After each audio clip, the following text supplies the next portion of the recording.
Sono contenta di questo onore. Sono felice perché almeno è una delle nostre. Sono molto contenta. Siamo felicissimi, molto felici. È un traguardo importante per lei, per tutti noi altri. È un ministero importante anche della disabilità e speriamo che porti avanti anche il bene comune anche delle persone più in difficoltà. Ecco.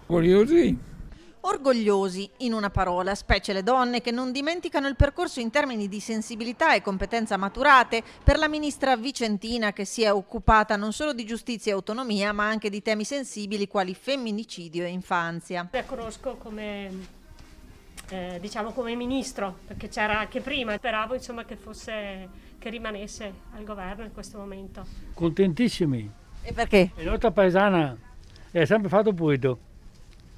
Bravissima. Non è che viene qua tanto, ma andiamo a fare la spesa, delle volte la troviamo là. È una persona buona che viene da una famiglia semplice e che si è fatta con le sue mani la sua carriera. Lei la conosce di persona? Sì, è passata, si è presentata, mi sembra una persona molto in gamba. Speriamo che porti avanti qualcosa per gli italiani.